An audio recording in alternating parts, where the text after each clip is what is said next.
Saudara-saudara, pada permulaan Allah menjadikan langit dan bumi. Sebelum itu tidak ada barang apa-apa kecuali Allah Bapa, Allah Anak, dan Allah Roh Kudus. Tiga oknum itu satu adanya atau Allah Esa adanya. Allah menjadikan binatang-binatang, burung-burung, pohon-pohon, dan segala sesuatu yang hidup di atas bumi ini. Lantas ia menjadikan seorang manusia yang sama rupa dengan Allah, atau dengan kata lain atas peta dan teladannya. Orang itu bernama Adam. Lantas Allah juga menjadikan seorang perempuan bagi Adam. Nama perempuan itu Hawa. Mereka tinggal dalam sebuah kebun yang disediakan untuk mereka. Mereka amat senang di situ. Adam dan Hawa bersekutu dengan Allah. Mereka tetap turut perintahnya. Akan tetapi pada satu hari mereka dengar akan iblis. Lantas mereka berdosa. Tagal itu Allah memarahi mereka serta mengusir mereka dari kebun itu. Waktu mereka tinggal dalam kebun itu, mereka tidak usah bekerja apa-apa. Di kebun itu selalu ada makanan yang cukup. Akan tetapi sesudahnya Allah kasih hukum kepada keduanya itu, mereka terpaksa kerja kuat-kuat akan mendapat makanan. Kamu dan saya juga harus bekerja begitu. Adam dan Hawa juga mendapat anak-anak. Anak-anak itu sama rupa dengan ibu bapanya. Mereka juga tahu berdusta, mencuri, melawan perintah, membunuh, dan membicarakan hal-hal yang tidak baik. Segala manusia yang lahir ada sama rupa dengan Adam dan Hawa. Tabiatnya sama saja. Tagal itu kami semua ada orang yang berdosa. Pada waktu itu Tuhan juga membuka jalan supaya orang manusia bisa dapat keampunan bagi dosanya. Orang yang berdosa boleh sembelih seekor domba. Kalau Tuhan melihat darah domba itu tertumpah, ia mengampunkan dosa orang yang sudah kurbankan domba itu. Darah itu saja yang bisa tutup dosa manusia di hadapan Allah. Lama-kelamaan manusia lari sama sekali dari Allah. Mereka tidak tahu memberi kurban lagi. Mereka sudah jadi sombong sekali sehingga mereka turut hawa nafsunya saja. Manusia sudah berkumpul pada suatu tempat dalam sebuah negeri yang besar. Di situ mereka sudah mendirikan suatu menara yang amat tinggi. Dulu Tuhan Allah sudah kasih perintah bahwa manusia harus cerai-berai dan pergi dan hidup dalam beberapa negeri-negeri. Akan tetapi manusia mau jadi seperti Allah. Mereka mau jadi satu dan kuat. Pada waktu itu manusia masih berbahasa satu saja. Tuhan sudah tahu akan perbuatan manusia. Lantas ia sendiri menghamburkan mereka akan hidup pada segala negeri di bumi. Tagal itu juga sekarang ada banyak sekali bahasa-bahasa di dunia ini.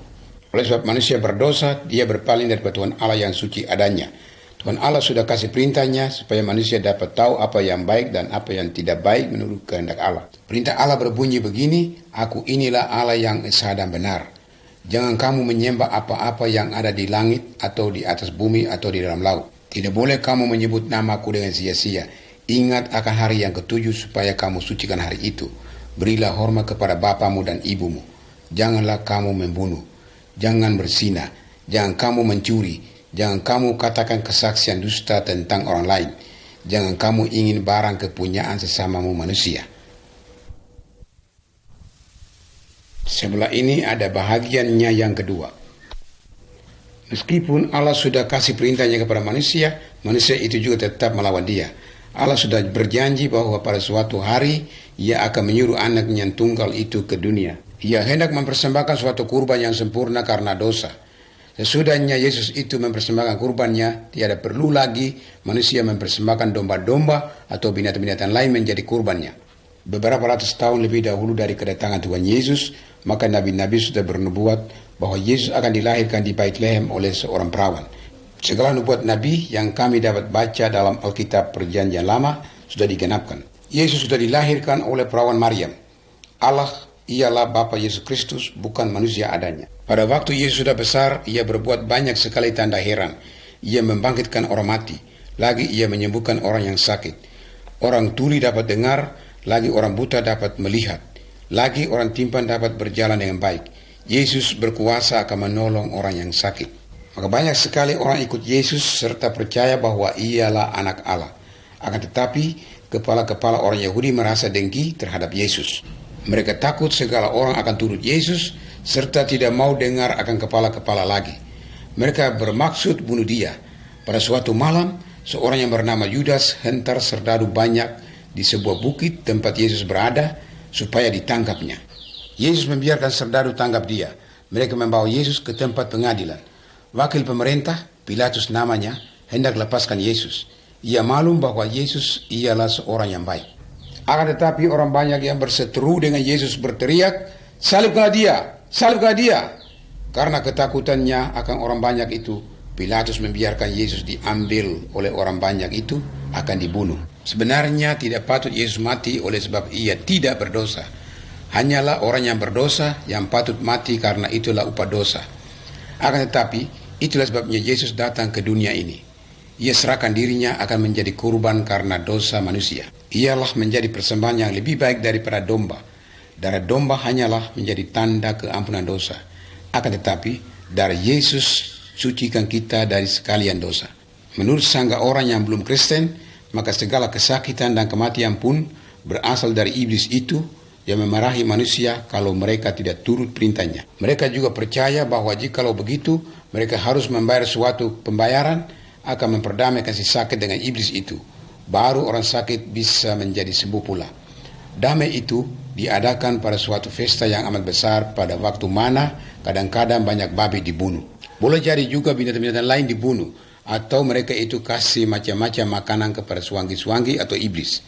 Mereka sangka bahwa pada jalan itu iblis itu tidak marah lagi. Allah yang di surga tidak perlu lagi kami punya kurban domba, babi, sapi, kambing, darah sendiri, dan barang-barang apapun.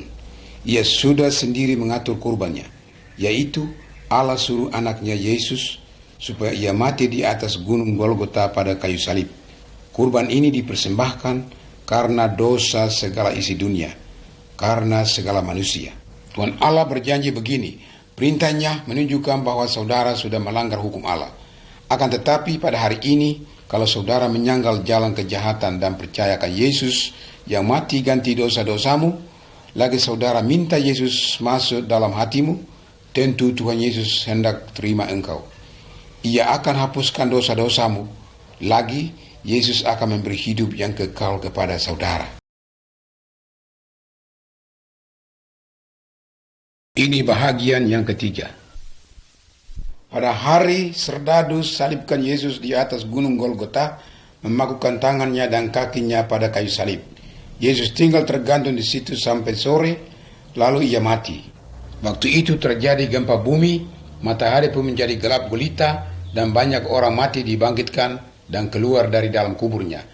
Segala perkara ini membuktikan bahwa Yesus ialah anak Allah.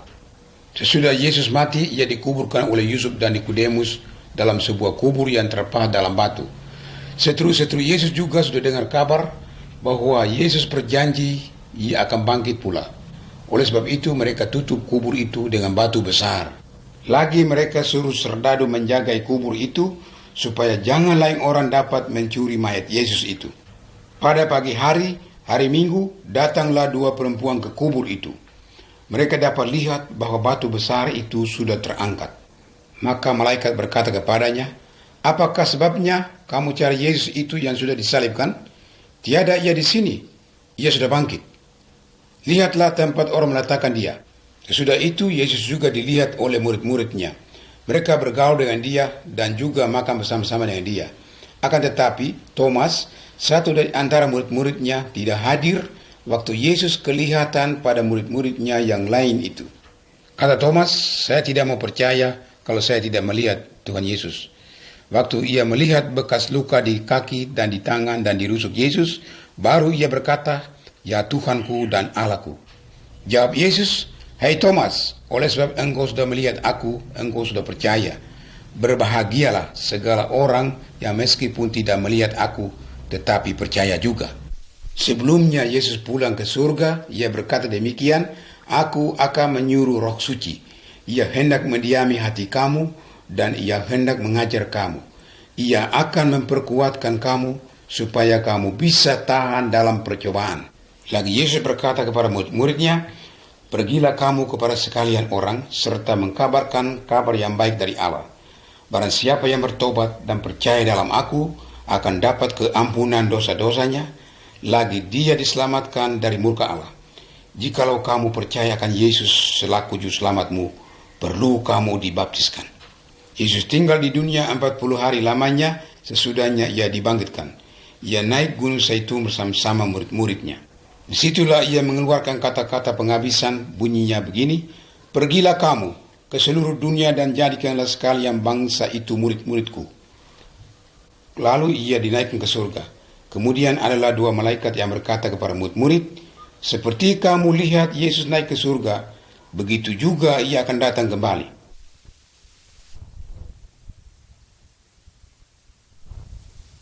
Inilah bahagia yang keempat.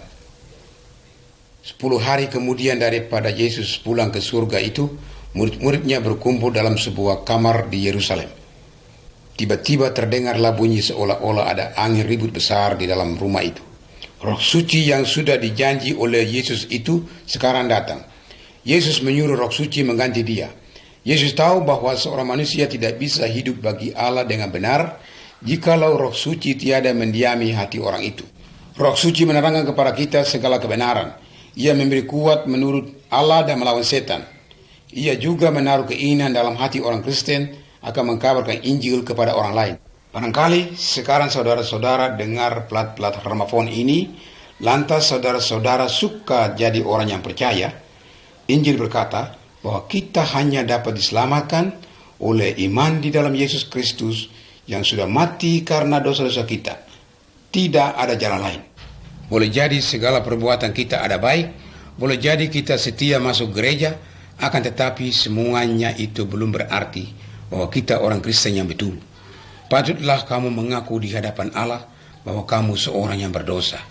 Menyangkal dosamu dan minta Yesus mengampunkan dosa-dosamu itu.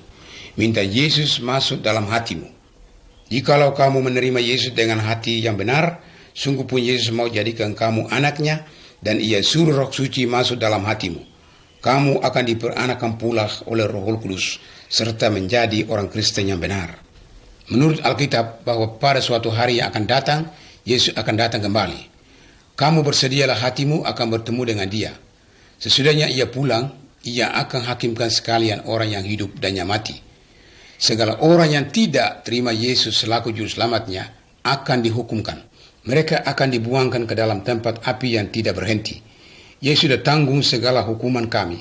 Akan tetapi, kalau kami tidak terima Yesus dalam hati kami harus dihukum karena dosa kami sendiri. Jikalau kamu sudah terima Yesus selaku juru selamat dan Tuhanmu, ia akan lepaskan kamu daripada hukuman itu.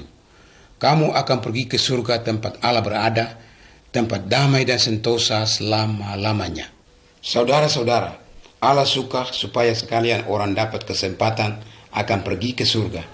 Katanya, kabarkanlah Injilku pada segala tempat kepada sekalian bangsa dengan segala bahasanya. Dengan itu kami kasih plat-plat gramafon ini kepada kamu.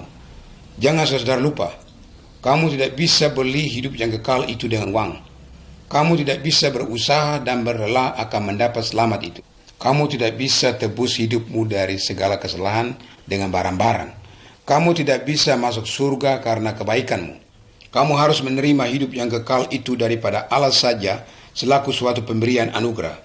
Allah hendak memberi pemberian itu kepadamu sebab Yesus sudah mati karena dosa-dosamu. Tetapi satu perkara yang perlu saudara melakukan, yaitu menyangkal dosa-dosamu dan menerima Yesus Kristus selaku juru selamatmu. Amin.